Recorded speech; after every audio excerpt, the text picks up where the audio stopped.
Thursday and welcome to the Tea and Trails podcast. Just like last year, we thought we'd get the show out a day early ahead of the Lakeland 50 and Lakeland 100. So thanks so much for joining us. And if you are towing the line this weekend, then fingers crossed, we are a welcome distraction from all the shenanigans. Thanks to our patrons and partners too. We've got Mountain Fuel, Outdoor Active, Fella Forte, Silver, Active Route, The Centurion Running Store, Protein Rebel, Sportshoes.com, Big Bobble Hats, X Miles, and Fawnside Farm Cottages. Pop over to Patreon and check them out. If you are still on the fence, then listen to this. Pause for effect. Oh, it's a big fat yes. What the hell?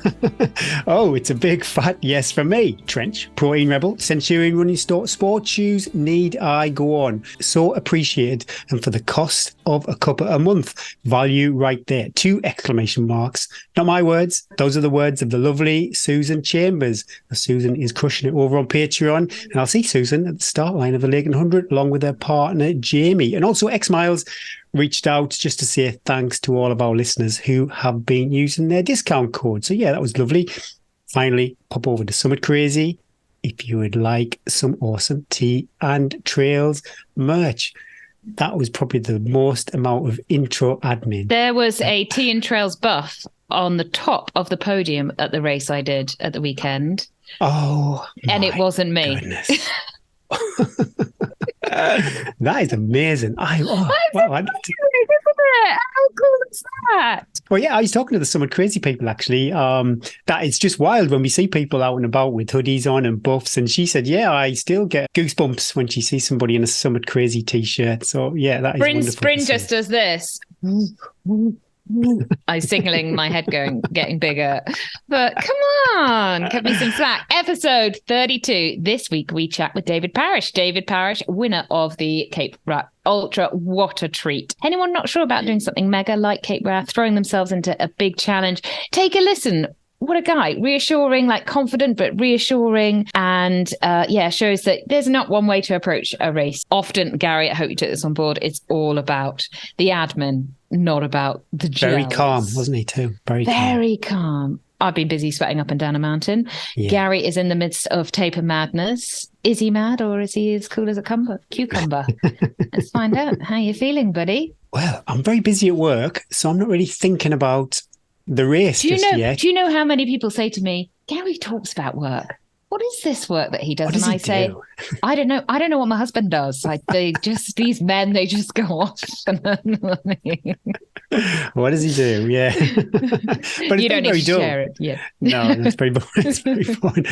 But it's been very dull, which, to be honest, that's probably exactly what I want. I did one strength session, just body weight and light weights, nothing too spectacular, bit of mobility too, some foam rolling, some easy miles with strides. I did do that 3x8 session in the nature reserve, Castle Dean, which I really enjoyed. And that huge 5-minute recovery makes practically like you must have needed to put a coat on.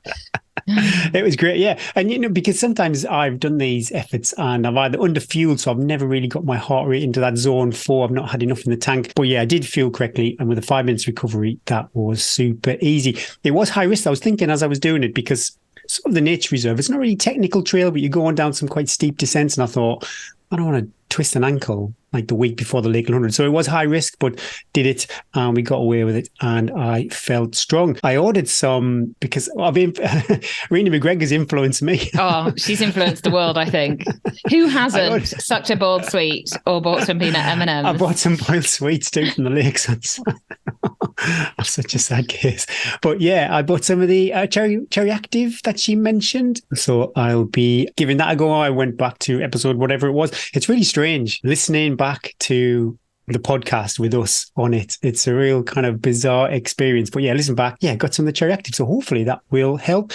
The highlight of the week, running wise, was the 12 miles on the Lakeland 100 route. Super easy from the Blencathra Centre. We just ran 6 miles and then turned around and came back. And my pace was 11:23 minute mile, which is over 2 minutes a mile faster than. Why were you walking? And I said last week, I'm not too Wish sure you what could I have can. seen Gary's face then. He was like, What? doing really well, Eddie. Yeah, I thought I was flying.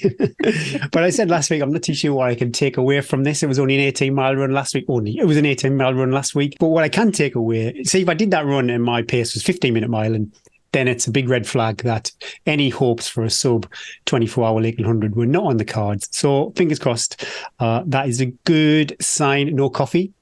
So that was good. I got a few messages about too much oversharing. Oh, I got some messages too. Yeah, so we'll rein that in the future. Sorry, people. Sorry.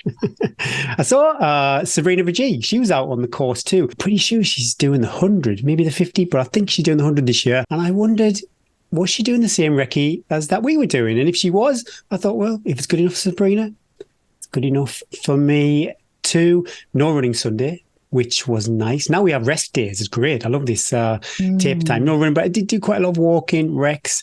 My heart rate variability is balanced, which is good as you're going into race week. So I'll take that. And I've done some hardcore, clutching the straws really, but hardcore race 100 prep. I chopped the handle off my mug to make it like a gram lighter, which is pretty sad. I'm thinking like literally because I've never really controlled my eating all year.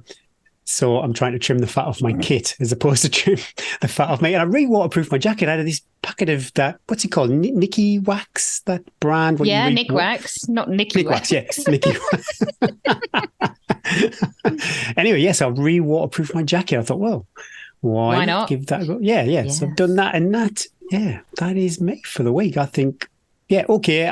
When are you travelling down? Jumping in the car with Neil on Thursday, Neil and his wife Lisa on Thursday, and we're driving over. My goodness me, I can't believe there was a spare bed in the youth hostel, but I got the last bed in Coniston Youth Hostel. So I'm spending the night Coniston and then checking in or doing the kit check Friday morning. And I'm going to pitch a tent in the field and just sleep Friday. Yeah, because I guess you just chill out until the start, won't you? So travel over Thursday. I'm not too sure of the time yet. So I think that's a pretty good week. The week before the race, I'm happy with that. My week was pretty dull. You've had is it 2 races or 1 race? What does it count as? 2 races, because they're not actually, I didn't actually even find out. I kept myself completely distanced from any results races because it wasn't on the cards. So I better just, like we said, just not even... Practically didn't even want to put the bib number on. I had, what a week. I'm just having a come down today. It's, where are we, Tuesday? And I've just hung up the race laundry. So I'm massively behind. So I had a quiet start this week. I was in Wales at mum and dad's house and with the kids by myself. We had a lovely time. Weather was Welsh. I did a few early morning, like 45-minute, 60-minute runs. That was all I planned to do. That's all I had the time to do. Didn't do any sessions. What I did do was I just did a little bit, like within those runs, I did a sort of like little progressive element, or I was like, there's a quite long hill back up from the sea. So I was like, it's going to be I'm going to do like a 15-minute. Yeah, I got my segment. Last year. Yeah, got my segment. And I was like, so I didn't give it full well. I might have just, given it a little sweat on. So I had a few runs like that. So my aim was to do I did about 20 miles and about 10 miles walking before we had these 2 local races that are in the little village next to us. And my main aim actually of the weekend was to look after Bryn and get Bryn round and give him some confidence. He's done a race. We've done a relay race together a few years ago. That must have been the last time, but that was a long time ago. His last really big race was Dragon's Back. The reason we decided to do a race was, one, it's local. It means we're going to do it. Putting on a bib, even though we're not racing, still gives you a little bit of nervous anticipation. You've got to you've got to deal with what you've got on course. You are going to go a little bit faster than an easy run. And even though it's like local trails, I've run all these trails, skied all these trails loads of times, put them in a race and it's like almost running a different path. So it's a bit of motivation as well. So I think a race in your training is a good thing to chuck in. As long as you can, right, we'll talk about this now. So the deets of the race. So I flew back with the kids by myself on Friday. Mum and dad live in the bottom of Wales, so it's an all-day journey, 3-hour car journey. Then to the airport, Bristol Airport, that's a dive. The kids have never seen hen and stair parties at 11 o'clock on a Friday morning. Mum, what are they doing? What are they saying? But my kids are pro travelers. They're so good at we've never given them, mainly because we've got 3 kids, so we can't afford 3 iPads. I've never given them screens when they're traveling. So I think they're a bit more engaged, mainly because they're bored of what's going on and what they're doing. So I reckon they pretty much could travel by themselves now. We got on the aeroplane and they all sat in a row together, and they didn't want to sit with me, so I sat by myself, and then no one sat next to me. That never happens. So I said to them, who wants to come and sit with Mum? Nobody. You know what I did? I listened to our podcast with Andy Berry, and I really enjoyed it. I never have time to do that, so I thought I'll do a quick I can't believe your kids will sit together. Mine, I know they we sit have to together. They love it. They work out. We had I have snacks. They choose a book. Evie has a sticker book. I literally could have been by myself. I didn't even really talk to them. It was great.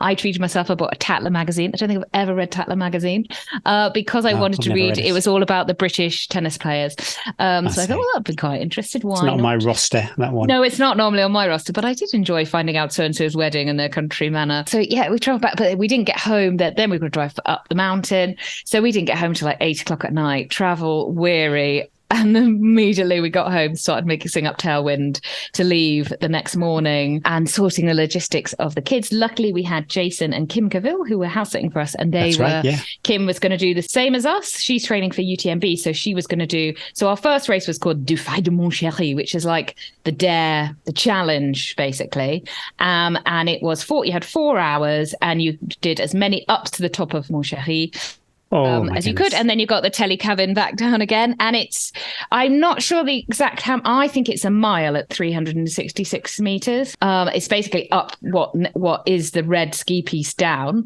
so I've skied up and down it hundreds of times, but now it's a mountain bike track, so it's quite some bits were grassy, some bits were quite sandy and slippy, some bits were rooty, but that was quite nice, and it's broken up by the switchback road, so you could sort of break it up into different bits, which is what Bryn and I did. Elevation for distance was crazy. Crazy. And I tell you what, when you've done like 2 laps and you're like, oh Lord, we've only been going an hour. But then the next day we had 42k with it actually ended up being almost identical elevation, near on 3,000 meters the next day as well. And that started at 7 a.m. So this one started at 9 a.m, finished at 1, and then the next one started. So it wasn't a ton of time, especially when the kids want to go to the lake afterwards. The recovery was not a start in between. So I kind of thought, I'd heard like a friend had done it a year before, and I sort of thought, I reckon the winning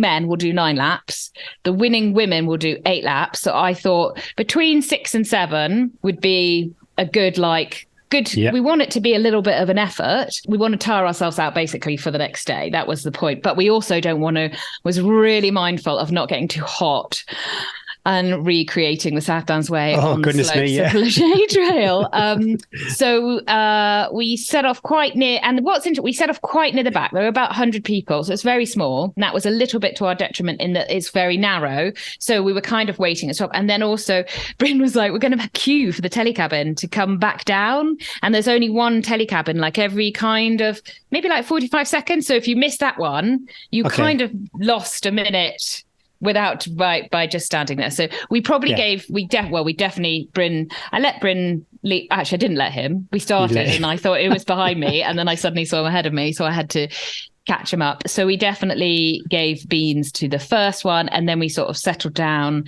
into like a good pace. So I had my heart rate monitor on, and I said, Bryn, I'm not going over 150 heart rate, basically. To be fair, I didn't really actually look at it during the race. For me, that would be that's quite high for me. No, that's like my steady effort, basically. So first lap, good. Bryn was good. He was strong. Up we go. Went down, got intake. I'm full of other people. We're chatting away. So it was fast. It was 22 minutes to the top, the first one. So we were like, I was like, Bryn, that's probably 2 minutes. We could be slower and still manage. We would be doing 8 laps if we went that pace. And I was like, So second lap. Then the second lap, the last bit was really, really steep, up the steepest part of the red. I love a steep climb. It's this is the reason I have butt cheeks, Gary, that I can give it some up a steep climb with my poles. And I went up, and of course, people are going, first lady, second lady, third lady. And they were like, second lady's just ahead. And I went, da-da, da-da. So I caught up behind her. Bryn's probably thinking, what? Wait, this is good. Bryn had a blue t-shirt on. Unfortunately, all the people and the volunteers of the race were in identical color of the blue t-shirt. So I would look behind and go, and think, oh, there's Bryn. And then be like, oh, there's 3 Bryns. No, which one's Bryn? Oh my gosh. Anyway, caught up with this lady and jumped into the telecabin thinking Bryn was just behind me. And I was like, he'll just get the next telecabin. A little rest from me might not be so bad. And then my friend had brought the kids up the mountain, and she was on our trail running WhatsApp. And she was like, he's 3 telecabins behind you. And I was like, oh, no, I got told up big time. So I was like, had a word with myself. I was like, Eddie, what is the point of this weekend? This is not about you. This is a truly terrible thing that you're doing now, is that you've put your racing cap on, and I love a race so much. I wanted to go in that pain cave so bad. Team, I was Eddie. It's a team. And so we got down to the bottom, and actually Bryn, then we set off, and within like a minute, he was pretty close behind me as well. And he, being Bryn, an amazing guy, he was like, if you want to go on, just go on. And there was a pause when I was like, do you remember Michael Burke 999 when they was like, this is where the family made the big decision? And I was like, this is, Eddie, one of those moments when you've got the devil on one shoulder and God on the other shoulder saying, you could do the right thing here, or you could do the thing that you want most. Or you could, the instant gratification, the thing that's going to go, look how strong Eddie is. Or you could do the right thing and work with your husband and look after each other and enjoy the day and do what you said you were going to do, rather than being an absolute total dickhead. And if this was like Love Island, there'd be a pause now, and then we'd find out. And then the you'd break. see the future. Anyway, so of course I did the love thing. I chose the love route, and I was like, this is not what I was like, but it was really good that happened. That I like the temptation. This is and then I was like, no, because I think that was actually really good for Tot Dret as well, because I could draw myself back and go, this is not what it's about. You could do 8 laps. You could do 9 laps. You could be but this is not what it's about. It's about Bryn and I having some time together, showing the kids, mum and dad doing something super cool together. Imagine the kids if I just left dad as well. And they'd be like, but you said you're going to do it together. Oh my God, all these things. Anyway, do not worry. I didn't. But it was a very good lesson for me to be like, yeah. And also to show amazing. Bryn was just like, I don't care, just go ahead. We reinvented ourselves back as a keep Sutton, as we became known on the loudspeaker every time we went through. So we did well. And then Bryn paid, he called himself the domestique. We got to like lap 5. It started to get really hot. It's exposed because it's just on a piste, a lot of it. And I got a bit of a panic. I was like, I'm getting really hot. Oh my God, I'm getting really hot. I don't want to end up under a bush again. I don't want to be sick again. And so Bryn he was like, right, water on the wrists, water down the neck. We sprayed it like deodorant under the armpits. And he's like, just go real slow up this one. Let's get cool again.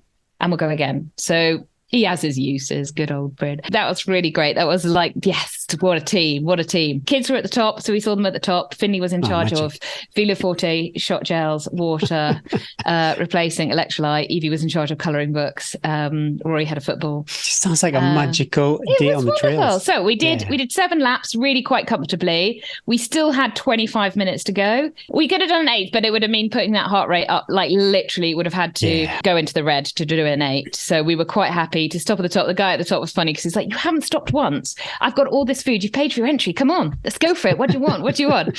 So we gorged on watermelon and chilled out and took the telly coming back down. But that was, so I don't know the distance. Yeah. So anyway, the climbing was 8,600 or something feet.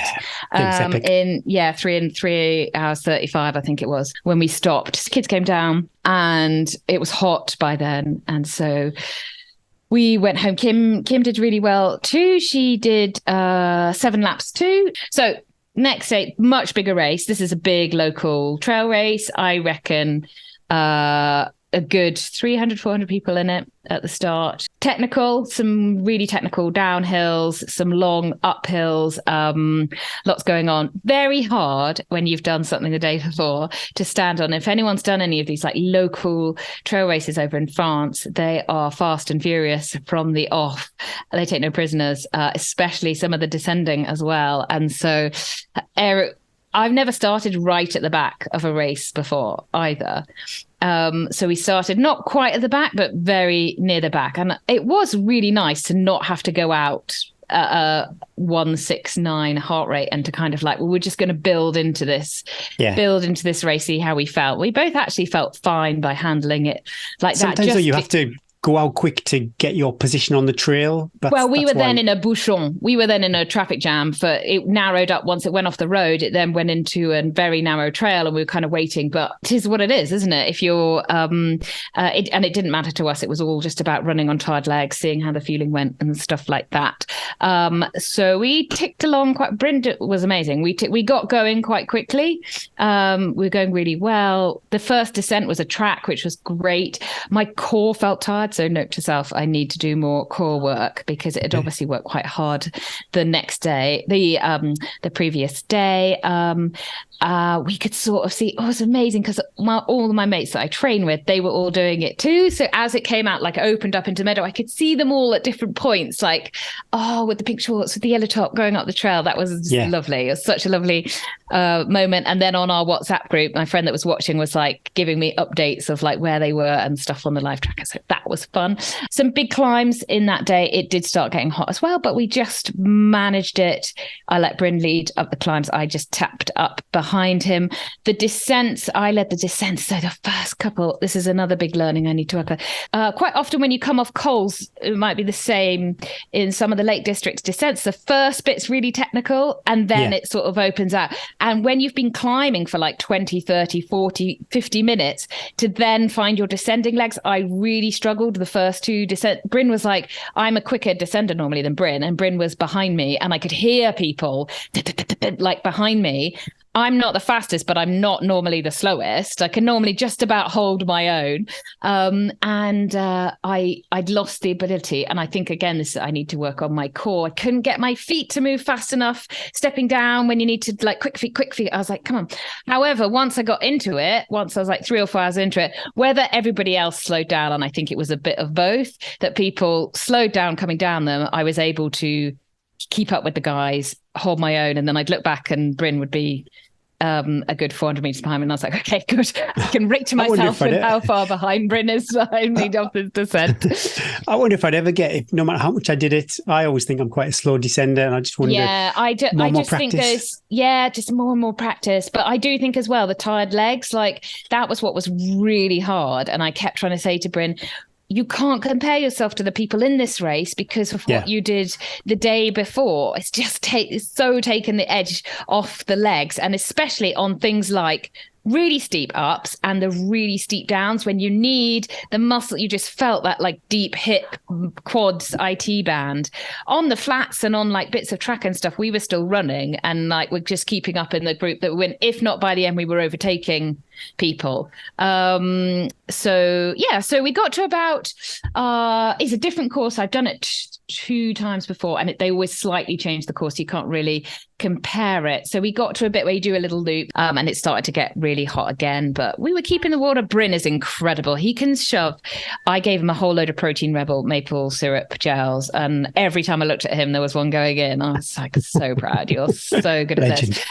He was such a legend. And then there's one that I kept saying to him, there's one last absolute mother of hell climb up the Black. So steep, and they make a path, so it's like this narrow, like they strim it. It's just mud. It's awful. You almost don't need poles because it's so narrow and slippy. One bit you have to cross a gorge, is that what you'd call it? And there's actually a mountain safety guy there because it's so horrible and slippy, and I did not enjoy that bit at all. And so I was like, you don't want to die up that bit because it's a 30-40 minute climb, and it could be like an hour and a half if you're dying. So I kept fueling him. I'd take a bottle of Coke out of every aid station and be like, let's share this, let's just keep moving. and How looking often were you after eating? each Was it other. like every half an hour or something? Yeah, I mean, checkpoints are a long time apart. So there's one right at the start. People do this, don't they? There's the one like 2 miles in, which of course you don't need. Then there's not another one. So there was only 3 checkpoints, of which one was at a good place, about 3 hours into the race. And then there was one at like 4 and one at 4.5, because that was on the buckle. So there wasn't a ton. So you did have to look after yourself. You had to manage your water.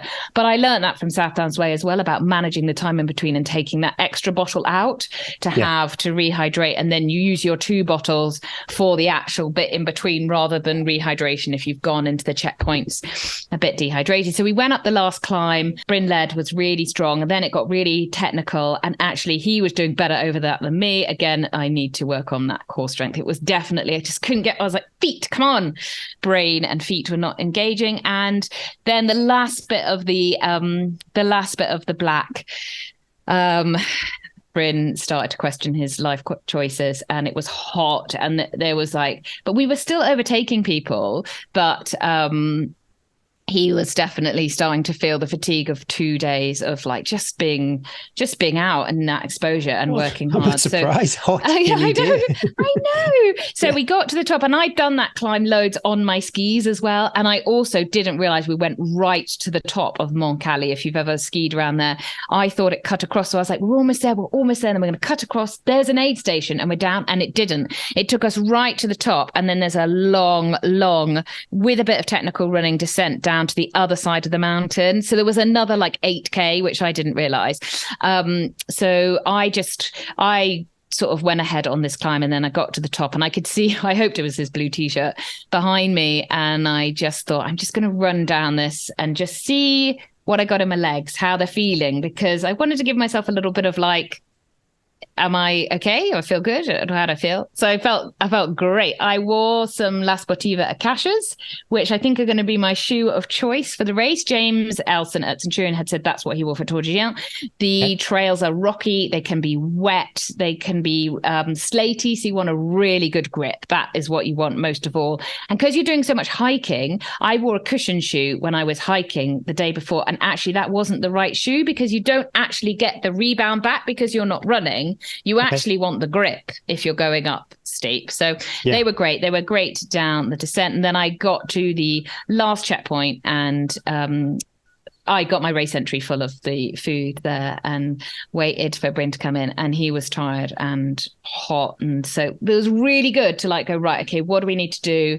We need to eat, we need to drink. And this is where his army background is so good too. We had then like a rolling track before we started the big descent, and we could start hearing the finish line. And my friend was WhatsApping saying, we got to the finish. And I was like, right, coming. I was like, Bryn, the kids are there. Let's go. And I was like, should we do 20 seconds? Like walk to the corner, run to the cattle grid, la la. And he's like, you can say what you want. I'm not saying anything, and I'm not even listening. I was like, you got this I was like, okay. So we trotted on, and he did amazing. And what he said at the end was good, because he's like, I'm that sort of stuff from the army days. Anybody that's done any sort of like outdoor endurance stuff like that, getting into that ultra shuffle is really hard when you're tired. But if you can do it, you can just move that little bit quicker over that like flat or rolling terrain. If the terrain's just slightly, and you can just run over it. And Bryn was really good at that, at just keeping moving over that. And then ran down into town, really steep. So we ran down the lap that we'd been coming up 8 million times a day before. So it was really steep, poor legs, and ran down into town and ran in with never done before. All of us, all 5 of us. I saw the picture. Looked lovely. What a moment.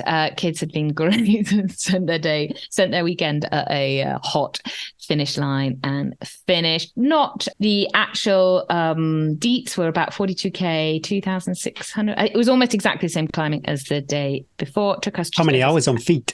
Just over 6 hours. 6. And did you have DOMs? Second day, did you wake up with... No, just dehydration, just big, because we didn't have a downhill on the first day. True. So, and then we came home, and the afternoon was a bit emotional because both of us were tired. And think in some ways it's given Brynner like a bit of a like, I've got to work hard for the next 6 weeks. I think he did say, like, he won't mind me saying, I'm really scared of this challenge that we've got ahead. I found that hard. And I was like, yeah, but that was hard. Like, It was hard. It was 2 big days of climbing. Anybody that did that, even though, and that's hard to get your head around when you're like, but we didn't approach it as a race. We didn't race it, we kept it, and I was like, yeah, but it was still a lot of effort went into moving the body up the hills, down the hills.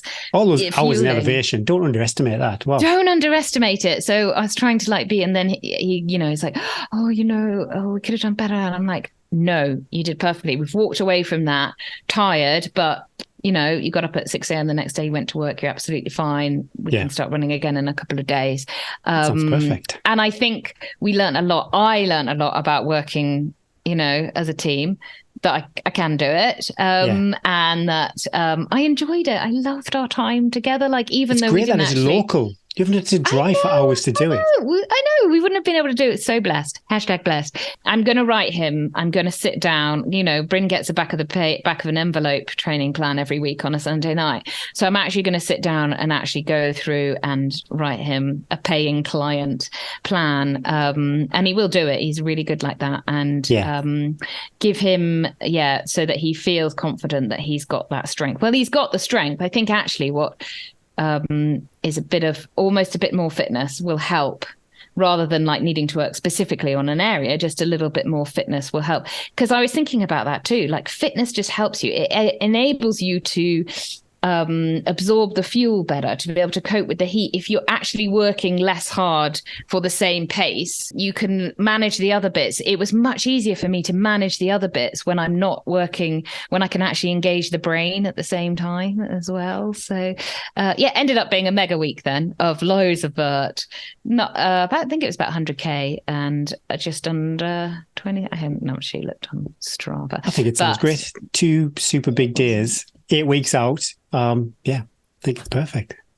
Not that I know what I'm talking about, but it's... You make me feel good. Brew with the Coaches is on its way, but it's super hard to get 4 people in the same room Parents. At the same time. So it's coming. I'm not too sure when we're going to actually all sit down together. Maybe August, September. Fingers crossed. But keep sending your questions in to hello@teaandtrails. And when we get them all together, we'll start working our way through the questions. This week, we chat with David Parrish, a real modest, down-to-earth guy who crushed the Cape Wrath Trail. If I could run a bit faster, I'd love to share some miles with David. What a guy. Hope you enjoy our chat with David Parrish.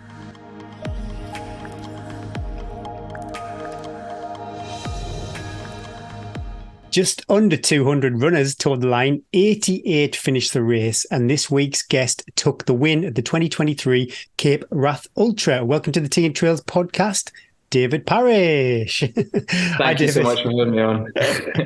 He's already got an A star in our books because he's already mentioned that he prepared thoroughly and listened to a couple of podcasts. He might never listen again, but he's in our good books. David, where are you? What's the view from your window? And have you been for a run today? Yes, I went for a run this morning. It wasn't very long or successful. It was about 2.5 miles.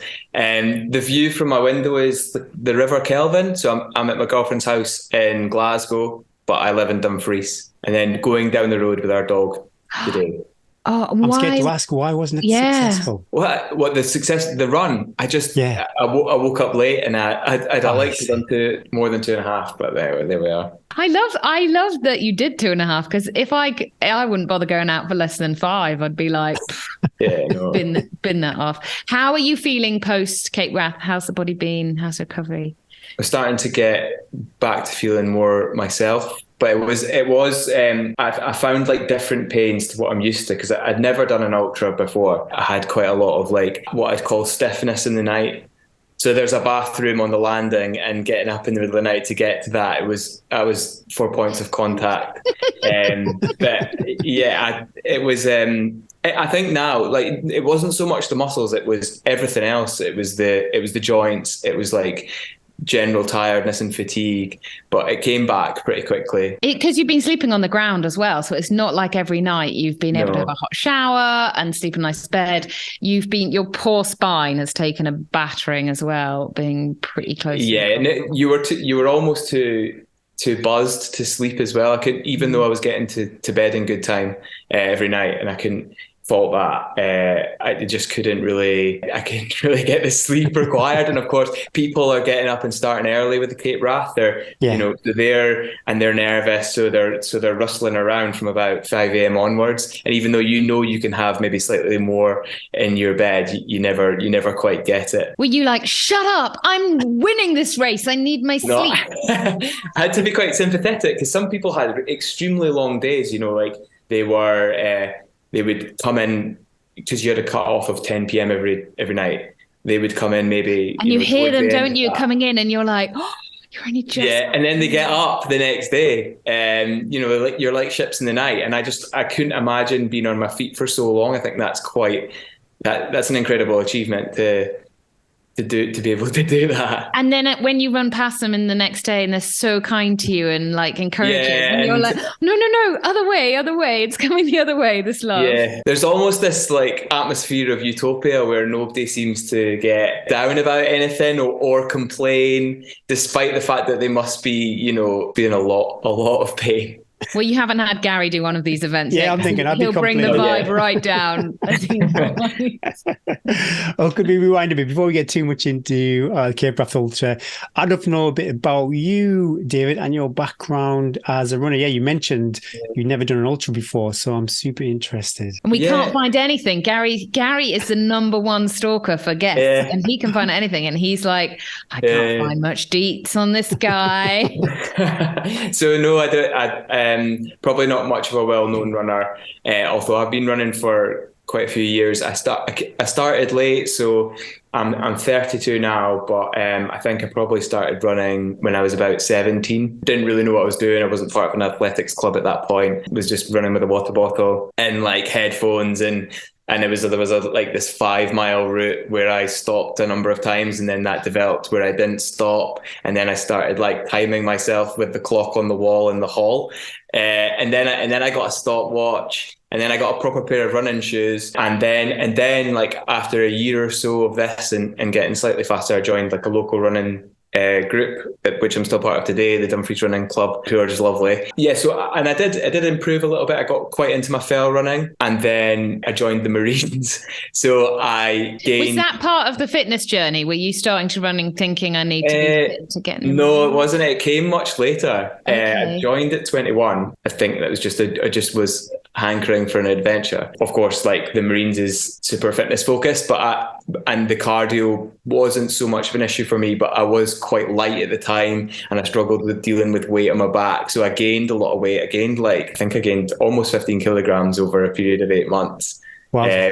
So that made a big difference to like how I could run. Years passed, and I was always interested in running. It was always like a way to sort of get out of my own head, listen to music and things like that. And then I started doing parkrun to get back as like a metric to kind of getting faster again. And that was not that long ago. That was probably about 2019. Still using your clock at home? Would you like run out? By this point, I'd actually gotten a watch. Or an egg timer. Yeah. It's very Marines, that, probably an egg timer. Be like, we don't need minutes and seconds, just need blood. Exactly. No, and I love the park run. It made me feel quite wholesome on a Saturday. And then things developed, and then I started to like get interested at the same time into hiking, which was, I guess, a throwback to the fell running days. At some point, and I can't remember how this happened, I got kind of transfixed on the Cape Wrath Trail. I was desperate to like hike that and wild camp that. I did it in 2021, probably because as a solo adventure, or did you do it with somebody? No, I did it with a girlfriend. I hope there'd be a love story there. Yeah, we did that. She thankfully, I don't think I could have done it alone. As much as you had to compromise on where we camped and timings and things like that. It's an awfully remote, and that was 2 weeks long. I would have been talking to plants. I must have been Googling around the Cape Wrath ultra trail, and I was aware that there was an ultra that went alongside it, even though I'd never been quite into ultras or anything like that. And I was aware that a guy that previously used to be part of our club, who was called Marcus Scotney. Okay. Oh yeah. He'd done it, and so I'd watched videos just because I was interested in him.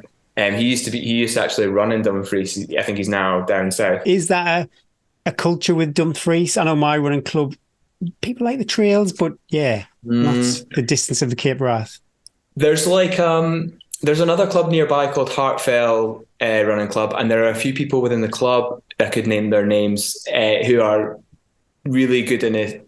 On ultras, and they've done things like the West Highlands Way, the Devils of the Hindmost, and Devils of the Highlands, that I'm sort of aware of, but I'd never followed it. I just sort of taken it in by osmosis. I wouldn't say like we have more than any other club like a sort of appetite for ultras, but certainly.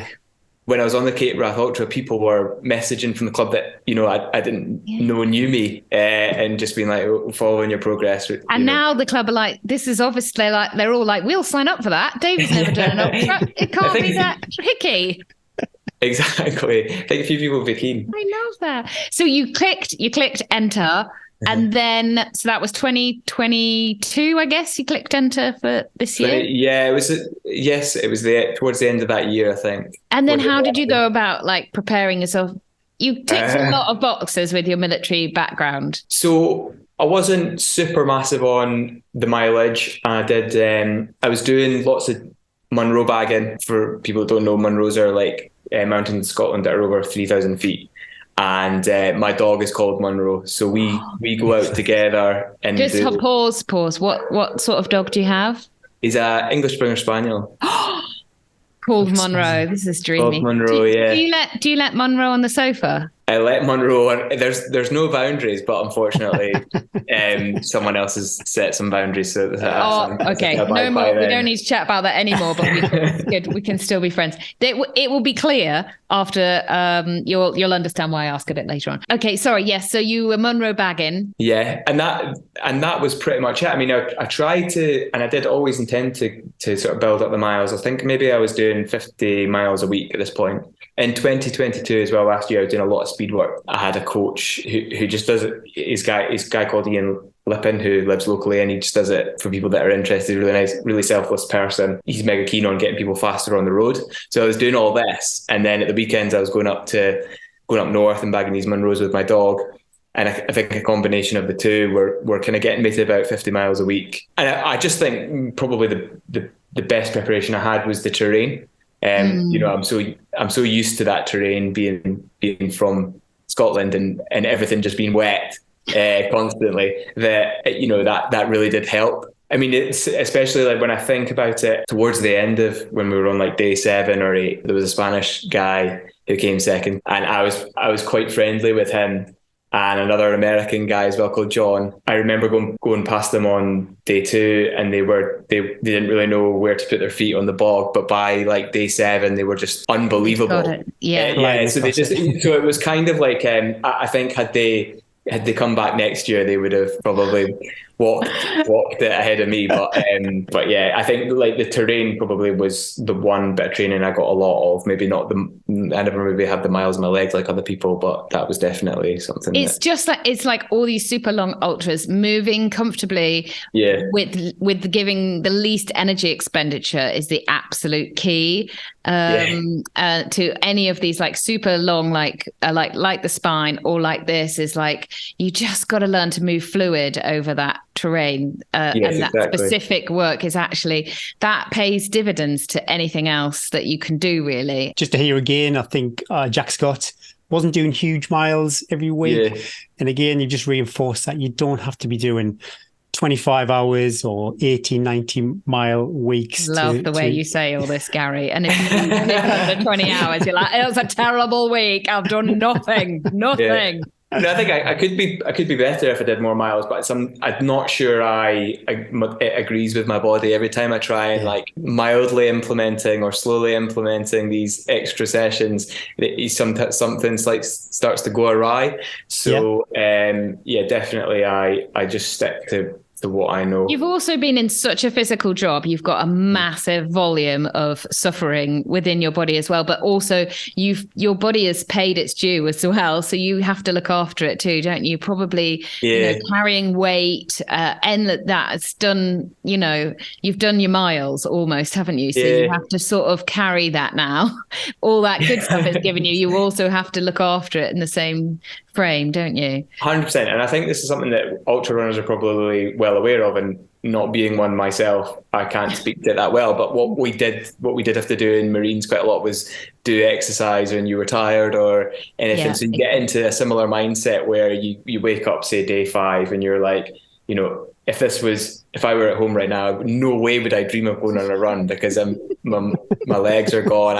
My knee is in clip, but I know that I have to do it, and I know that I can do it because I've done it before. So it does help. It does give you a slight advantage. I think anyone who's done an ultra probably has that same sort of self-belief in their body. It's really powerful. If you can draw on experience, that is really powerful.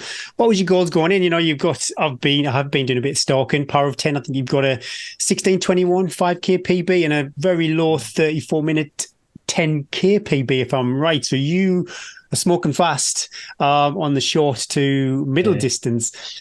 But yeah, how did that translate into this epic journey? What, as you were on the start line, what were your goals and aspirations? I'm very competitive, so I wanted to do well. I did not envisage for a moment finishing first, and I was obviously aware of just the amount of things that can go wrong and the fact that it was such an alien type of event to me. How I saw it going was I would have tried to complete it no matter what. I thought there'd be someone there, maybe my kind of level, who I'd be like going between, the whole time. But I didn't think that would be. I thought that would be in the top half. But then I didn't think I would win the Cape Wrath Ultra. And that was like a shock. How did you handle that mentally then, day after day? Did you feel the pressure, or were you just... Yeah, I did. I was motivated by it, don't get me wrong. So the first day isn't too difficult on the Cape Wrath Ultra. No, super runnable too, isn't it? Yeah. So you must have had to really draw back because you were like...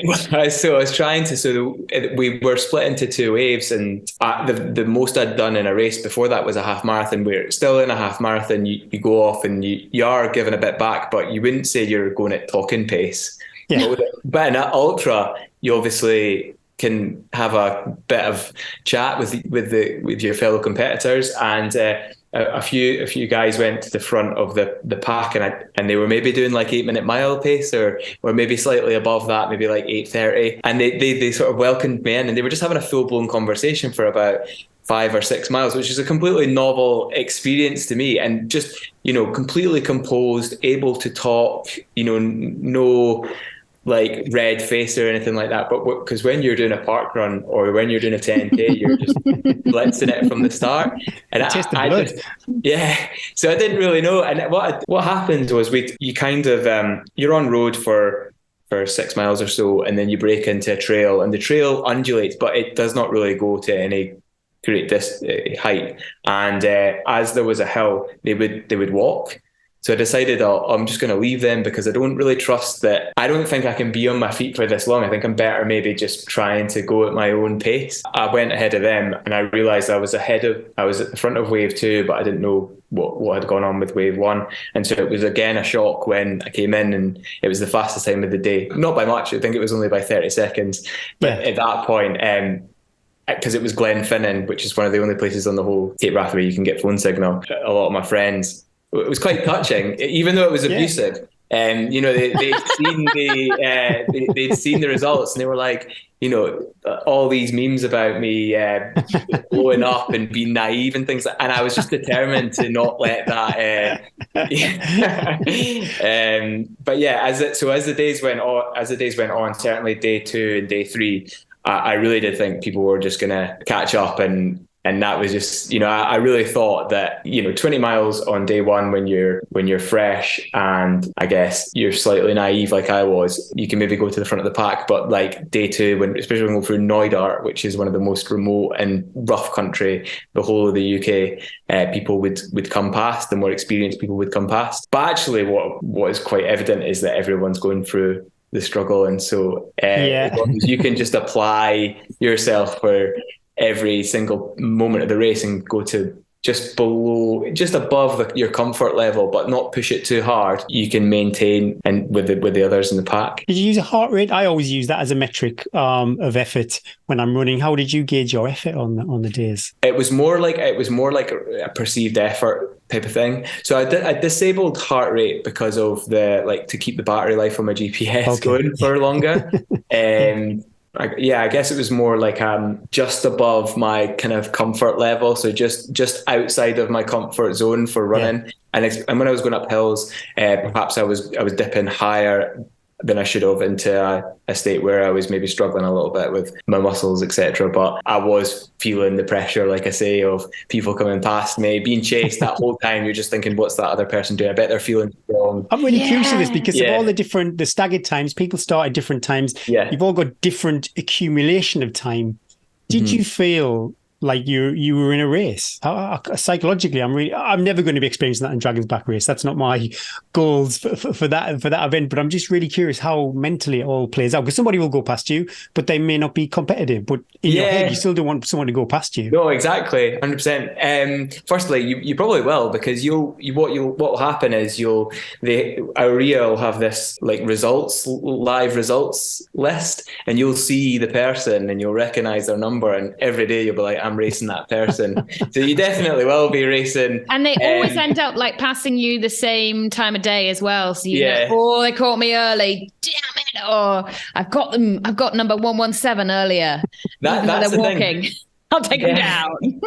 when you're starting at different times, because there's cut-offs. So I think as you settle into the race, you get a receipt which says what time you're mandated to start at. So for most people, that'll be, you can start at any time from 7 and 8. I don't know what it's going to be for the Dragon's Back, and then some people will have to start after 8, and then some people have to start after 8:30. You do get used to seeing people at certain parts of the day, or like, you think, I'm gonna see that person. For example, there's a guy with a lion rampant Scotland flag coming out of his backpack, and I'd always expect to see him at certain times of the day. And then there was like certain friends I'd met that that give you such a lift when you see them. Yeah, but at the same time, you do feel like you're in a race, but it's not quite as kinetic as doing a 5K, for example. But it's almost more grinding psychologically, because you're just like, that person is on my tail the whole time, and you feel that in your mind. Yeah, I lose a shoe, a twist an ankle. Yeah.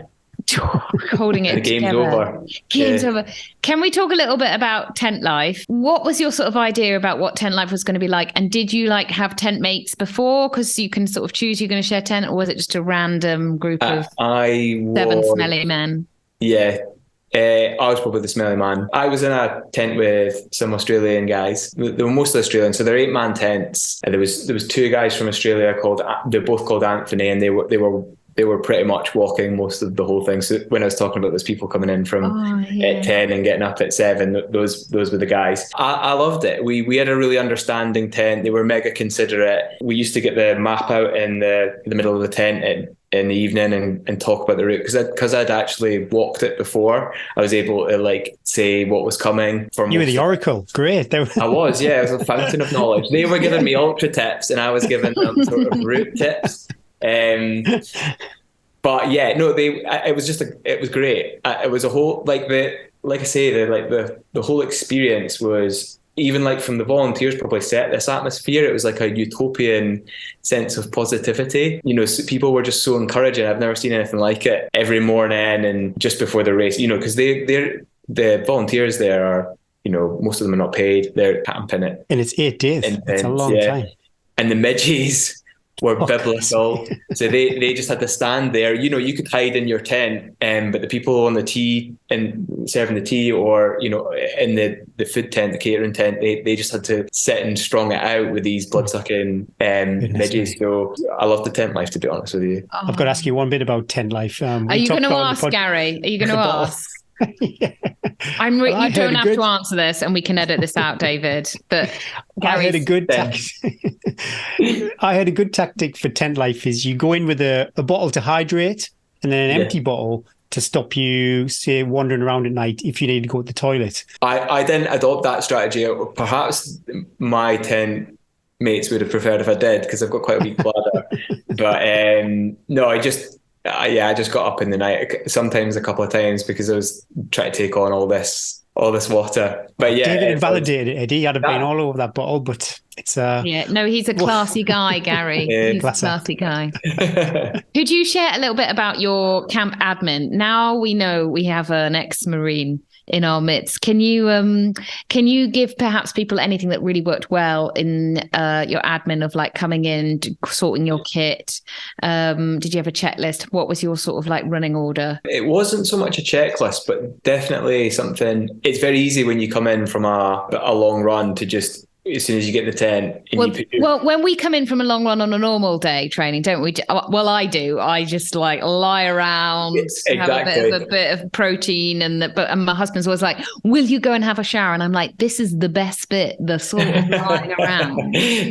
Yeah, no. Again, that's the temptation, and I wouldn't say like my routine, if there was one, was like foolproof, but certainly there would be certain things that I try and do as soon as I got in. So I'd definitely try and take my shoes off straight away.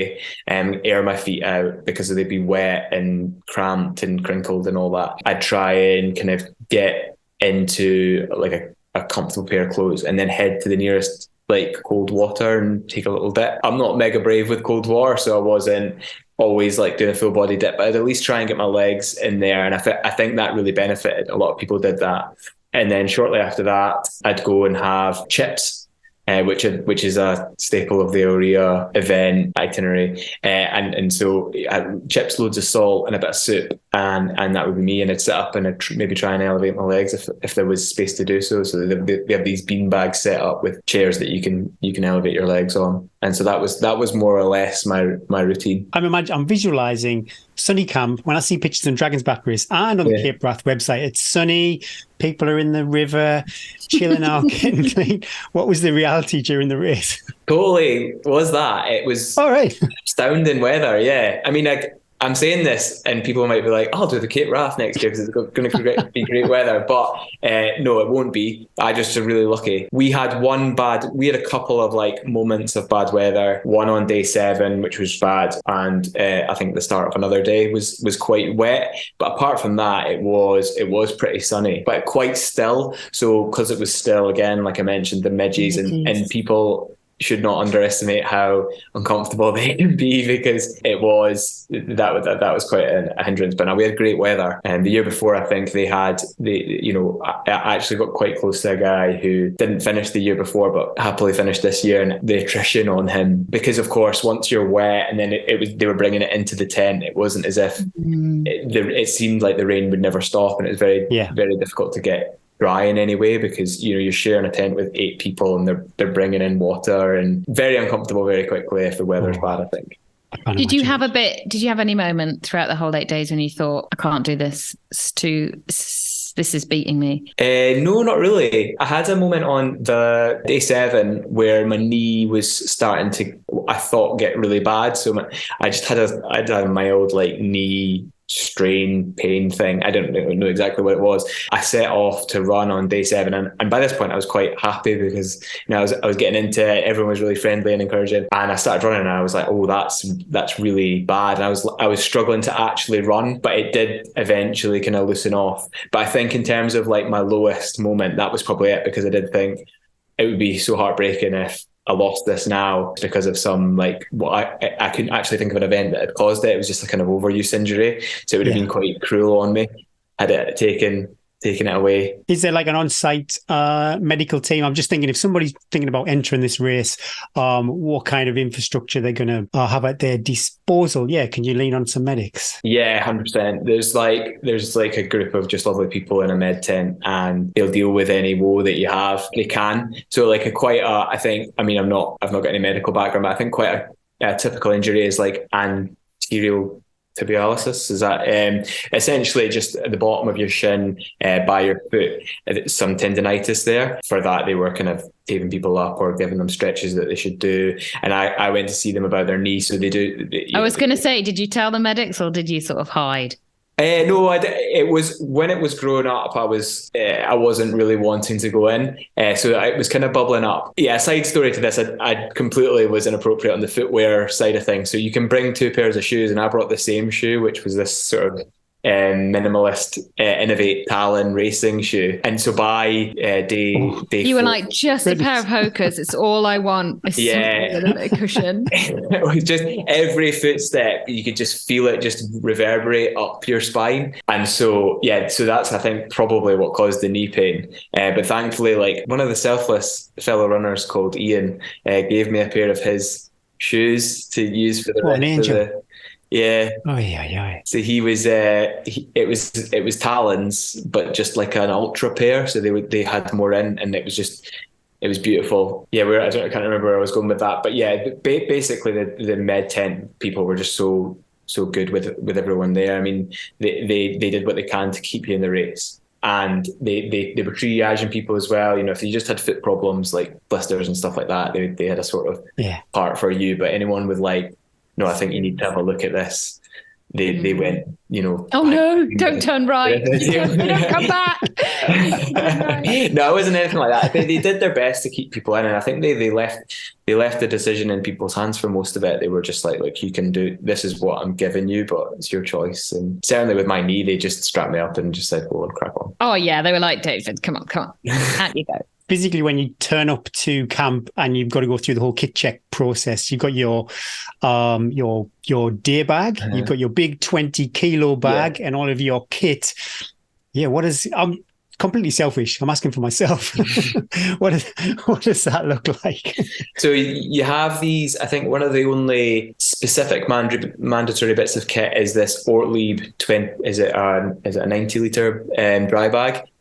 Something like that, maybe 70 litres. And in that you have your all your camp kit. Can't really remember, but it's things like sleeping system, spare pair of shoes, all your food. All your food, exactly. Yeah, sorry. And then separate to that, you have your mandatory kit for carrying during the race, and that's just full body cover like you would get in most fell races, calories for the day, compass, whistle, head torch with spare batteries. And what was your weight of food? Because again, I imagine for most people, this could probably take up half of the weight of your bag. Like that was a complete area of like, I didn't have a clue what to bring on because I very rarely eat on a run. Like I just hadn't. I mean, I've never had a gel in my life until the first time I had a gel was on day 2, and it was like one of the most remote regions, and I was just like, this is the time, David. If there's a time to pop my gel cherry, this is it. I wasn't sure how the stomach was going to react, but yeah, so food does take up a big. What did you eat then? What did you pack? Look, I can remember vividly, and it wasn't so long ago. It's like 3 months ago. I was looking at YouTube videos of runners talking about what to eat on a run, and they were saying like I just thought I should stick to natural food as much as I could.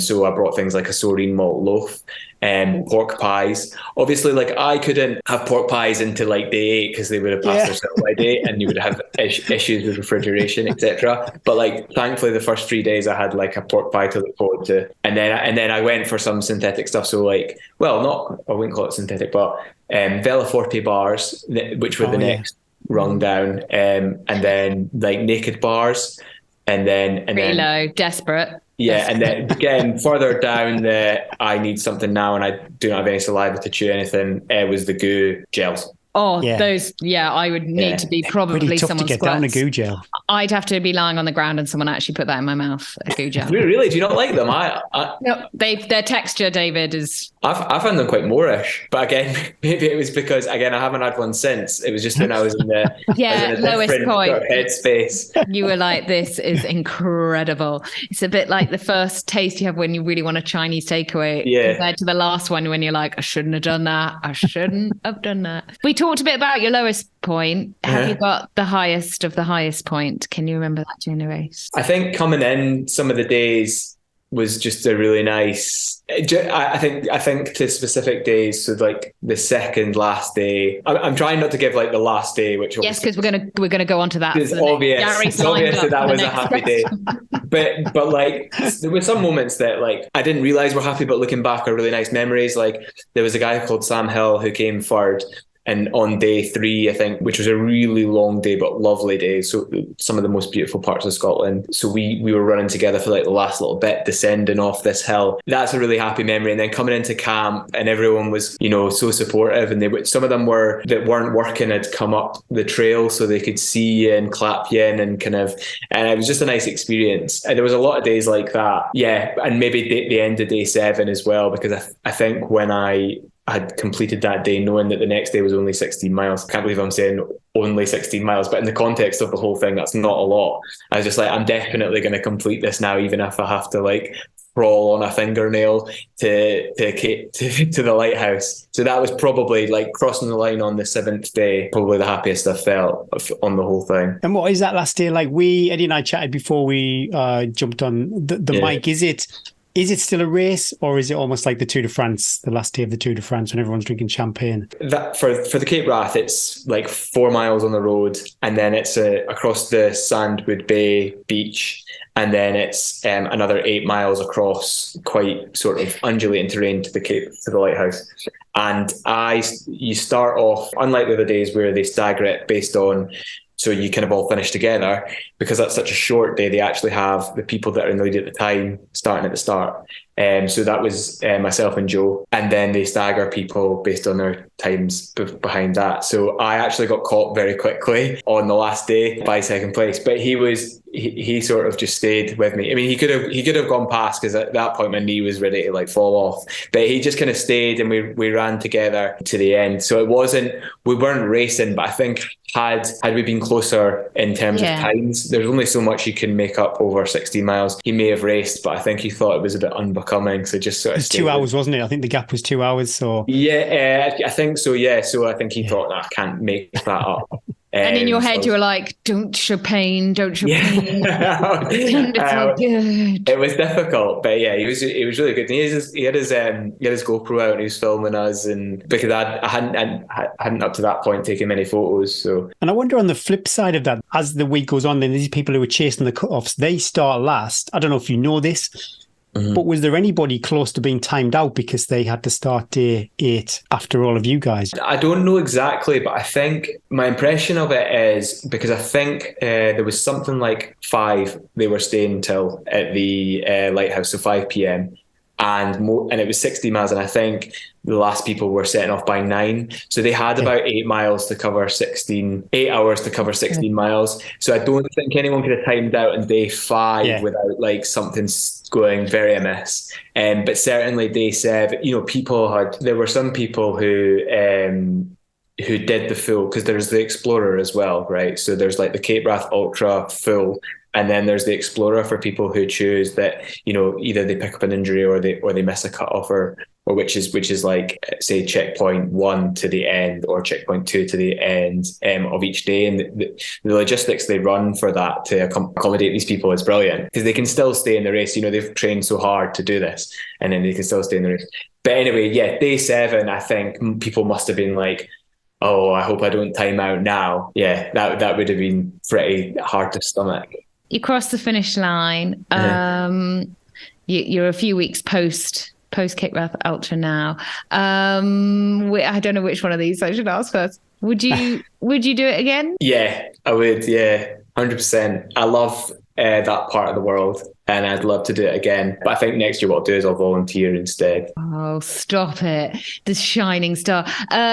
If you did do it again, or now you truly would be the oracle in the tent then if you did it again.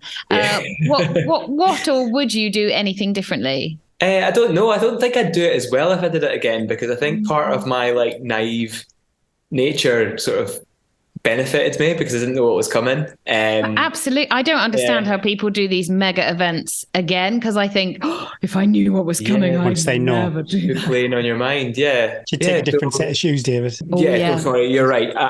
Thanks for pointing that out. 100%, yeah. So I would have taken a different pair of shoes like that. That just was, and also I didn't really bring a pair of so my second pair of shoes were also my camp shoes. I think like my feet would have benefited. I did just walk around barefoot, but my feet. Did you?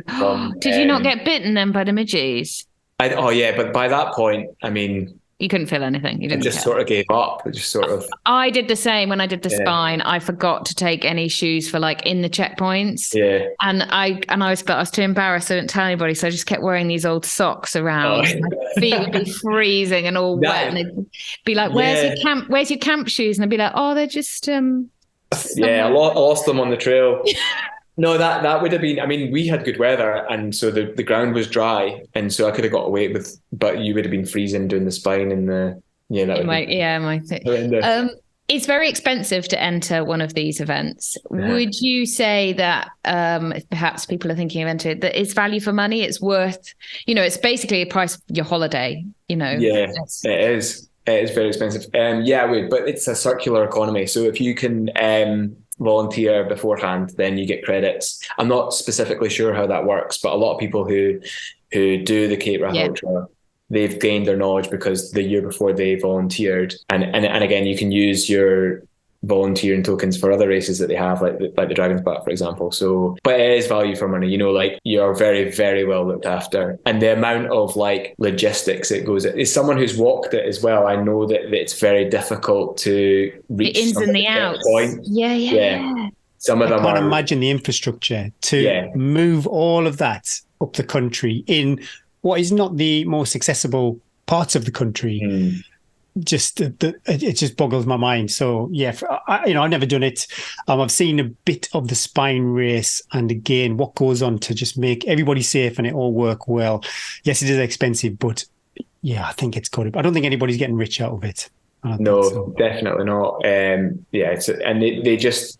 There's always a nice little twist they've put. It's sort of like a wedding in that sense. That way there's always something there to surprise you, some little like nuanced surprise, like a band pops up or somewhere. That was like the Cape Wrath. There was just always a little touch there that you thought, oh, that's really nice. They've not really skimped on looking after this. Yeah. That's a lovely thing to say. What did recovery look like then when you made your way home? Because you've never recovered from an ultra, so you don't know how it feels to get off the toilet the next day when you actually can't get off the toilet, when you're sweating. I don't know if anyone's experienced this, but I had like a tummy upset afterwards. So it wasn't like it was like a feeling of I would get bouts of hunger. It's normal. And you'd be like, I'm starving, and then you start eating and you go, oh no, you can't stomach it. So that continued for like a week afterwards. So disappointing, isn't it? It's so disappointing. It's at a time when you're screaming for calories. It's very disappointing. So you go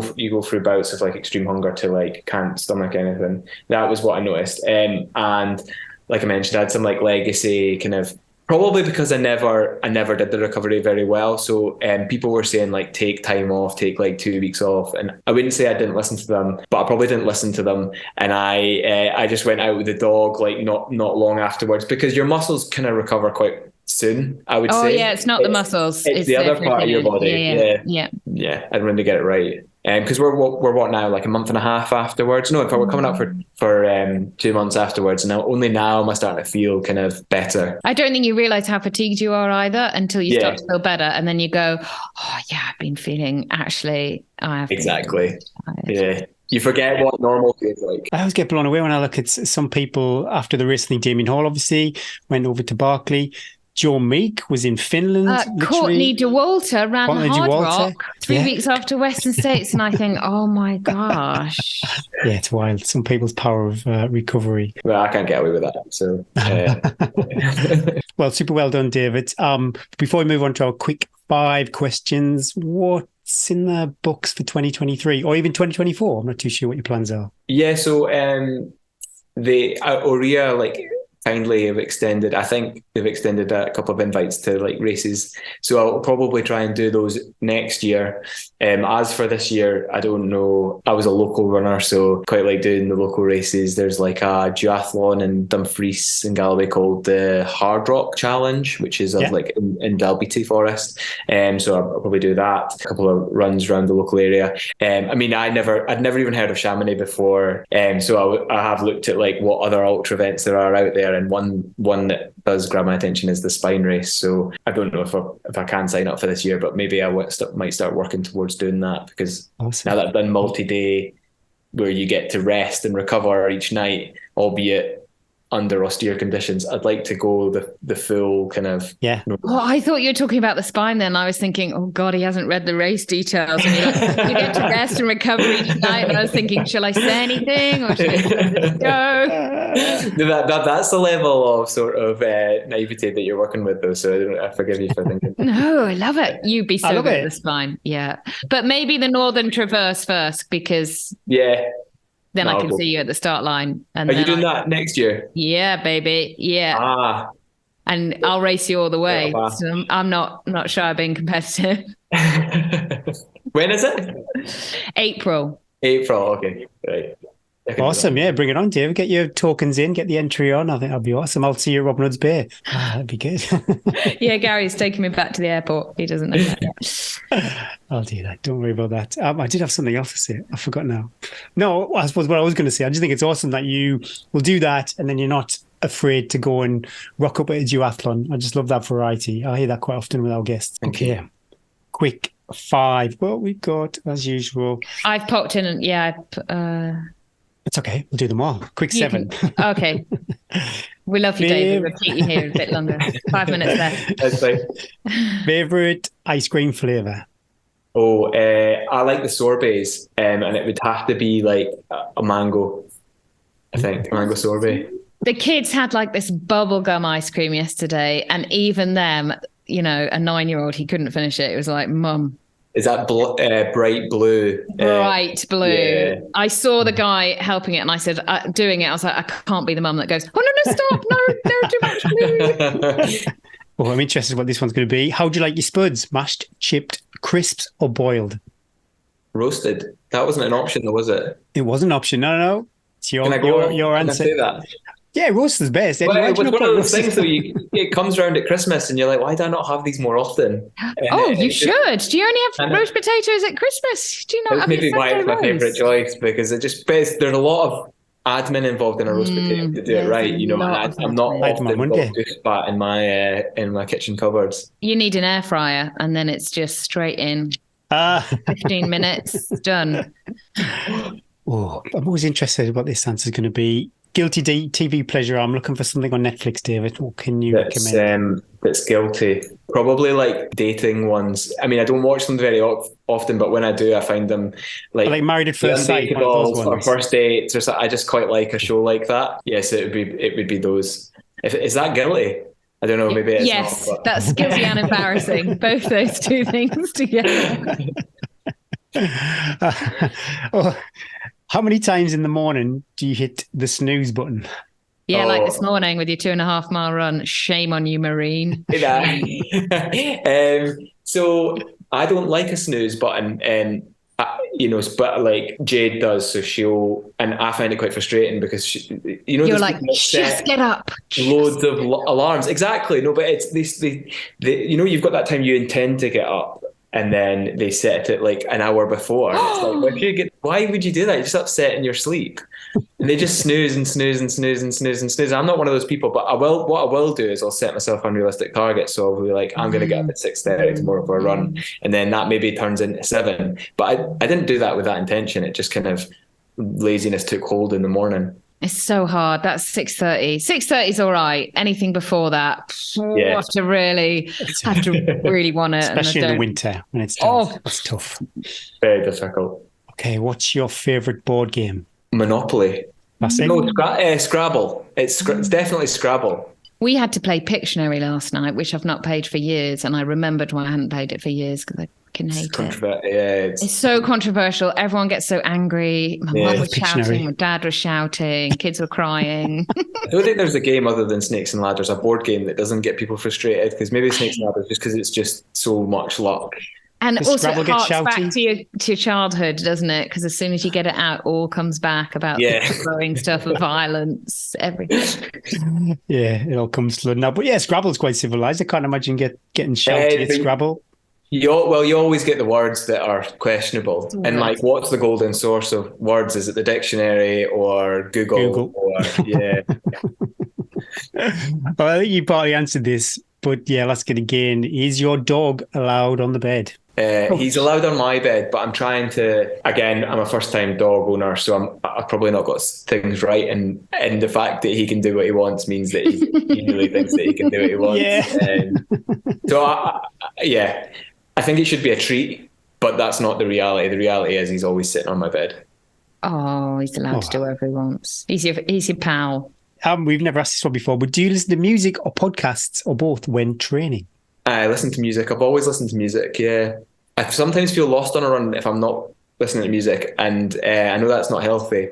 Unless I'm with someone, obviously. I'm not one of those people that runs in groups and has my I earphones see in. that. Like sometimes girlfriend and boyfriend running together, and they've got their AirPods in, and I'm like, I think we'll just go separate ways if that's the way you're gonna. Is that the way? Exactly. No, that's how running started for me. I would like get music, and I would listen to music on the run. It's not always safe to do so, but I love it. I love music. I love it too. I don't do it all the time, but sometimes a run with a good beat is just the best, and you can just shut everything out and just get lost in the music. I used to just be podcasts, but then I ran out of podcasts to listen to, and I had to lean on my music library. And I just thought I couldn't do it. I thought the beat would just disturb my. Yeah, but it was fine. Yeah. Fine. I don't know what I was worried about. But talking about music, every week we will share an Instagram story, David, and you get the choice what song we will put to your story. What's it going to be? I'll choose Frightened Rabbit. Do you know Frightened Rabbit? I don't know. What is that a band or a song? Sorry. It's a band, yeah. Frightened Rabbit are a band. They're my favourite band. I'd love it if you shared their music on your Instagram story. Any particular song? Say it again. Frightened Rabbit. Oh, Frightened Rabbit. Yeah. I won't tell you what I thought you were saying. Any particular song? I'm trying to think of one that. What's the video? This is important. This is you. What we do, Gary puts your pictures to this music. Okay. I'm looking them up. This is Frightened Rabbit. Let's have a look. The Woodpile, The Modern Leper, Swim Until You Can't See Land. Oh, that sounds quite good. I Wish I Was Sober, Holy, Heads Roll Off, How It Gets In. Oh, there's so many classics that you just. I don't even know like the names of songs these days because I just play them on my phone. Yeah. Woke Up Hurting. That might be a good one. I think I'll go with Modern Leper because that's what most people know. And Sam Bender recently covered it at Transmit, which was a Scottish music festival, so people might be.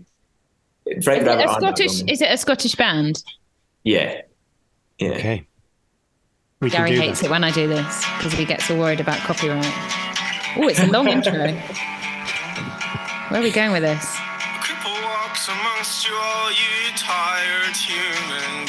Great song.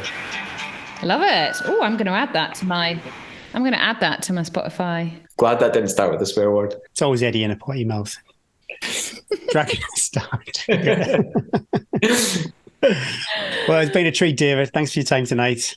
Oh, no worries. Thanks for having me on. Really appreciate it. We look forward to seeing how fast you get and also your future endeavours into the ultra world as a super chilled out, kind of let's go roll with the punches kind of guy. Yeah. Hopefully, we see you on the Northern Traverse and say hello and Robin. Yeah, hope to see you there. And good luck with your Dragons back. Oh, thank you. Cheers. Thanks. No worries.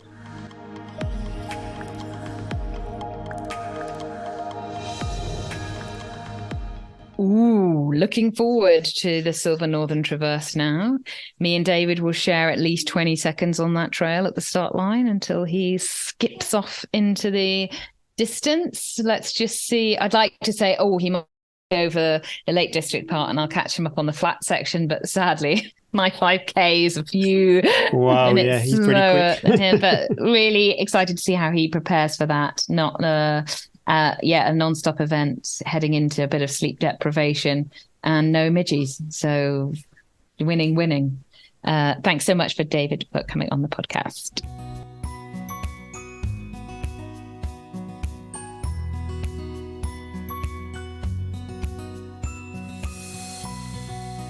Tales from the trails, but first we'll head to our Strava club. Everybody's request to follow this week, so can't really see what they're up to, but I do know what one of them was up to. But first of all, Mike Raffin took the win for the overall mileage, 151 miles. Now, I know Mike does like a big, long event, so I'm just curious what he was up to, what he's training for. Lisa French took the win for total time on feet, just under 38 hours. Yeah, so that must have been an event too. Maybe it was There was the Beacon Beacons going on, the Beacon Beacons 100. Yeah, well, Ultra Glen. Now, Ultra Glen is a request to follow, but I know who Glen is, and he was doing the Brecken's Way Ultra 100-mile race. Covered that distance in 33 hours and 26 minutes. The weather looked absolutely horrendous. It looked pretty bad, didn't it? I mean, I had a client running it and he said lots of people didn't even start because they saw what the weather, you sign up for a lovely Welsh summer experience and you get I saw a little bit of video footage, because sometimes the rain doesn't really tell it. The picture doesn't tell the tale of the rain, but I think the rain and the wind, it just looked absolutely horrible. So well done everybody who actually physically, when they pulled the curtains back that morning, they actually got in the car. Yeah, brave to even toe the start line on knowing that you're going to wet pants for 30 plus hours. Well done, everybody. And we're going to start doing some results soon. So we're just waiting for our friends. Are we now? Have you run that past your co-host, or is this just a new venture?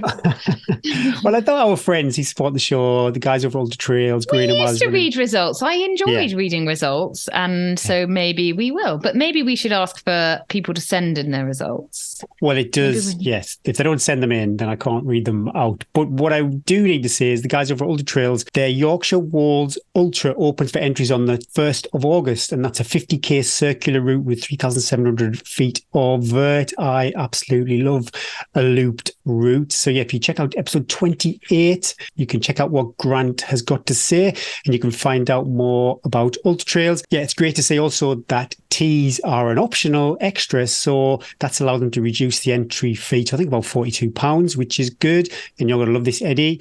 You now have the option to have a wildflower seeded medal. So that's pretty cool. We've all got enough medals, so that's pretty awesome. Yeah, pop over to ultratrails.co.uk or go to the Friends tab on teaandtrails.com to find out more. You did that. And join their Strava club too, and even their newsletter, so you won't miss out anything that's going on. I saw the had announced their location. I didn't realize they kept that secret. Yes. Until closer to the event. Is that just to stop people from going to do recce's? Practicing the route, yeah. The 54th Arm sees racers heading back to Snowdonia, so there's no shortage of steep hills and rocky descents and rough ground to get lost on, and that's in October. It looks awesome fun. Maybe 2024 Tea and Trails team, we'll see. And I'm pretty sure I saw that Andy Berry and Demo are towing the line this year, so we'll hit them up. Oh, hit them up. Maybe, and then we could do like a lottery. Damo gets to go with one of us, Andy gets to go with the other one. And so we're basically there. I'm not sure what we'd be there for. I wonder who's the nap man out of those two. Oh, good question. Who would be the nap? We basically just argue. Yeah, we just argue. So we need Bryn. Can you do a team of 3? Team of 3. Or maybe you'll have had enough of me by then, and you and Bryn, and I'll get Trish. Oh, Trish and I versus you and Bryn. We've got something. Oh, you and Russell. We got something going on here.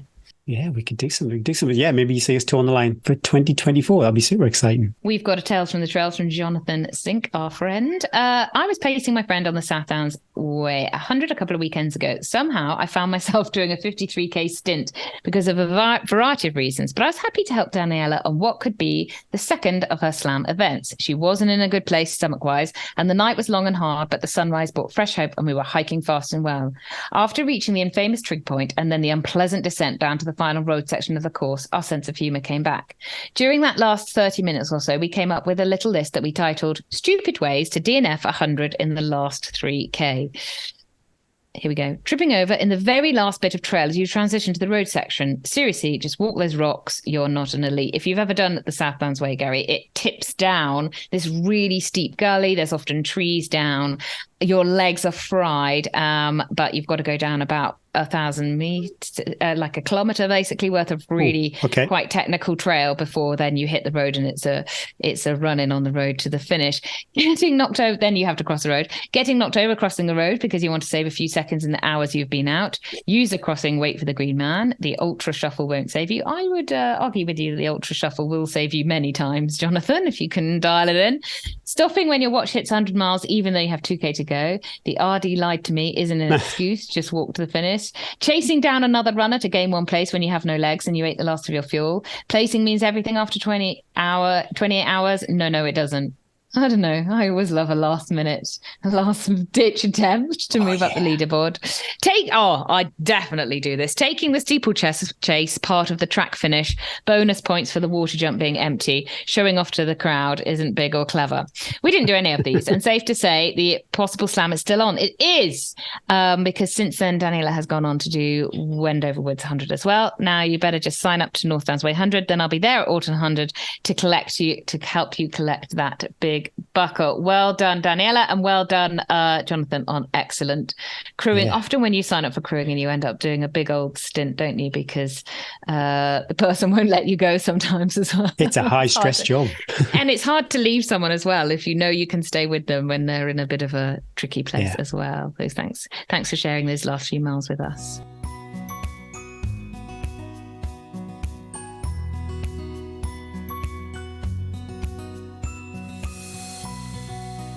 We're still running our double competition header to celebrate our Innovate Jack Scott and Andy Berry double header. Innovate have supplied a pair of Trail Fly Ultra G 280s for one lucky listener. I was thinking about, I wish I had them for the Lakeland 100 this weekend, but I am not going to buy any shoes between now and then. But there is a link in the show notes and on our website too.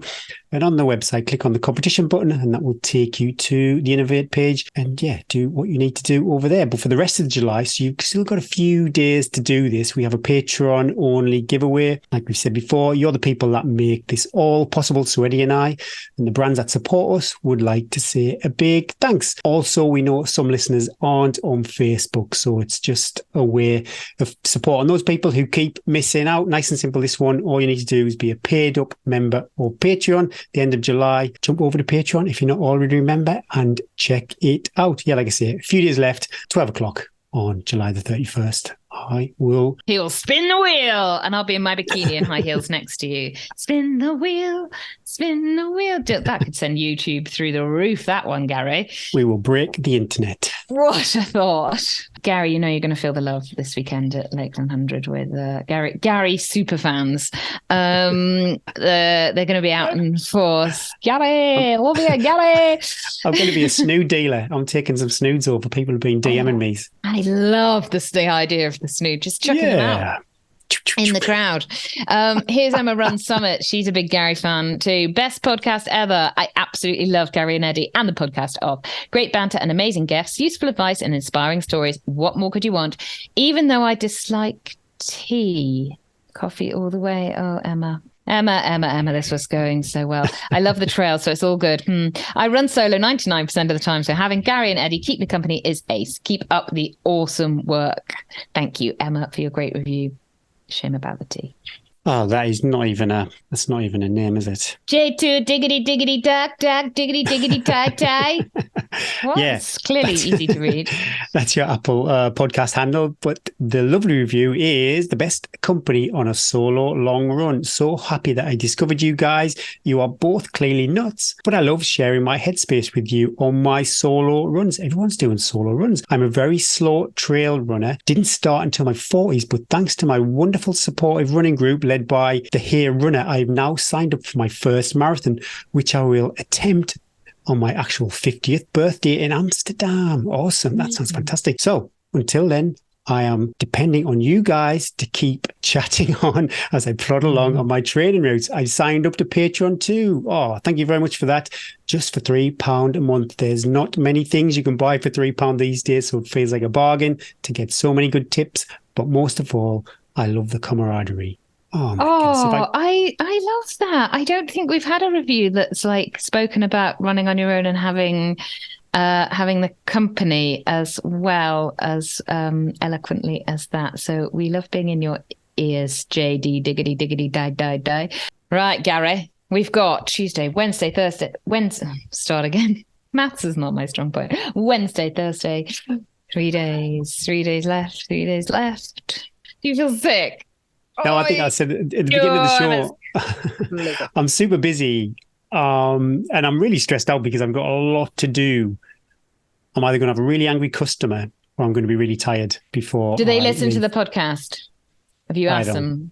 think so. No. Hopefully not. But not a lot of running because I'm mega busy at work. But so yesterday I did just a 5-6 miles easy with Rex. Today I did my 2 mile with Rex, then I did 2 mile. It's on the trails, but it was marathon paced effort, then 2 mile cool down. Might not run tomorrow, maybe Thursday, do a couple of miles with some strides. Nothing, just pretty easy. Fingers crossed I get some good sleep. That's what I'm hoping for. Because, we all know, the closer to the race, you stay up thinking about how the race is going to go. So if I can just be distracted, although work is busy, it is a bit of a welcome distraction that is occupying my mind. Hostel for me, Thursday night. Early kit check, then pitch a tent and relax for the day. Handing out snoods, hopefully bumping some listeners. Just a bit of light dealing. But apart from that, race goals. Then let's put it out there, Gary. Come on, put it on the podcast. Well, I've said loads of times I'd love to get sub 24 myself or Robbo to get the category win. Obviously, I want to do myself, but if I'm not going to do it, I'd love for Neil to be on the podium. Who knows who else is torn the line? I feel a bit embarrassed when I say that because I literally have no idea who is on the start line in that age group. I'll get a bit upset. I just don't want... I just feel like I'm going to be chasing a ghost. And I don't know. I've invested so much in this for quite a few years. So we'll see. I got a goal 24 hours. Hopefully, I'm just not chasing this.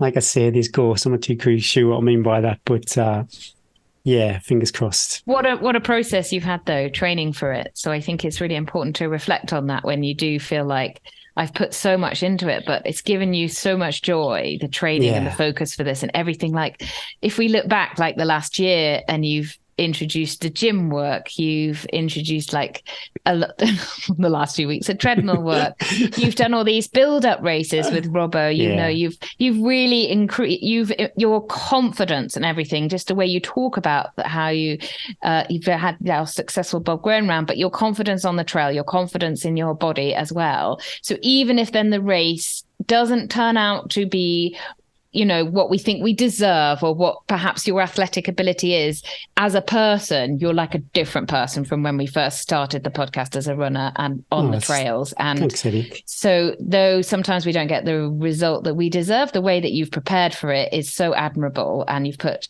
your heart and soul into it. But I think you've probably inspired mainly most of the people on that start line as well will have listened to you and be inspired by how you juggle everything and how you handle yourself. And as everyone says, Gary, Eddie, you're all the chat and Gary's the nicest guy. So I think you can hold on to that. Lovely to and see. Really, if it all goes tits up, it's going to be the best podcast episode as you cry and I look awkward because it's about time the tables turn. I can't believe I nearly cried there. That took me by surprise. I just don't want to. I remember last year and even the 2017 when I did it, it's all funny, it's all chatty. You put out your goals, and then when it's not going well, like last year especially, I internalized it all, and it was a real rubbish 30 miles if I'm honest. And even if it's not going well, I hope I can be in a happier place in my head. Take it back, take a moment, tap along, have a boiled sweet. Yeah, cherry active. And have some cherry active. Kite on protein rebel. And remember, the biggest thing to remember is that really nobody cares. Everybody loves you for who you are. Well, this is it. Everybody just wants to see you. No one wants to see Gary being hard on himself, even when it's gone wrong. They want to see, Gary problem solving and looking after himself, being kind to your future self. But if it all goes wrong, I'm really excited to hear all about it as well, because I've shared some very low points in this podcast. So it really is time now. It's my turn. You'll be fine. You'll be fab. Put your big boy pants on. Don't worry about it, Petal. That's enough about me. Or what about your week? Quiet. I haven't actually run yet. It's Tuesday. I kind of feel I can, but I've got the kids and it's busy. So I just had a total rest day yesterday. I did a half an hour aqua jog. I love my aqua jogging. Oh. I know I'm blessed, #blessed, because I've got access that I can just go into an outdoor pool. So it's lovely mountains all around me too. Oh my goodness, that just sounds so I can just jog like up and down. And I had quite sore, my shins were a little bit sore, so I just did really nice, like jogging with the water. So that felt really good. And then I'm going to jump on my bike tonight and just flush out the legs, and then I'll just do some light jogging. Just have a real easy week this week, and just get moving again on the trails checklist. Always really now super cautious as I head into my mid-40s about recovery, and when I ask my body tough stuff, even though, it wasn't super tough, but still, I want to recover, and it just takes that a few days longer. And when the kids are on holiday and stuff and you're busy, you're trying to juggle everything, I haven't got the sleep, I haven't got the Netflix time. Being kind to my future self, Gary. Being kind to my future self. It's so important. And I appreciate it. As you say, as you get older, it plays such a bigger part in the whole training, the holistic approach to training. Yeah, take your recovery seriously. Okay, let's wrap this up before I fall to pieces completely. Hopefully you enjoyed the show, and if you did, please take a look at Patreon. Loads of great deals over there. You save a few quid, we can put some money in the meter too. Thanks to our partners and Patreons, new and old. Be kind to your future self.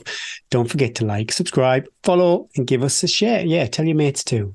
Stay safe on the trails. Run, rise, run well. Don't overdo it. Recover sensibly. Listen to your body as well, of course, as your fave podcast. Make sure you refuel with your favorite brew. My name is Sutton. And I'm Gary Thwaites. And that was episode 32 of Tea and Trails. And we're not stopping there. If you're running the Lakeland 50, running the Lakeland 100, if you're out crewing, you're supporting, you're volunteering this week, any race, best of luck to you, but special best of luck to you, Gaza. Oh, thanks, Eddie. You got this. We need a Yuri Geller dot on the screen. But yeah, I hope you all get exactly what you want out of the race, whether it's the 50 or the 100. No DNFs, please. Say hello if you see me. I love a selfie. Always there. Oh my God. Enjoy those miles. I'm saying this because I remember coming out of Mardale and I was not enjoying those miles. But yeah, even as you're coming out of Mardale Head, please enjoy those miles. Is that not the worst part of the whole course? Take a smile, drink your Coke, get up that hill. It's such a privilege. It's such a privilege. And they pimped up the medals this year. Finishers get a buckle. We're going for buckles in 2023. I look forward to that, being on a belt around your waist when I next see you. Fingers crossed we'll all be swaggering around Coniston on Sunday with a heavy flex. With a heavy crotch. On that note, see you later. See ya.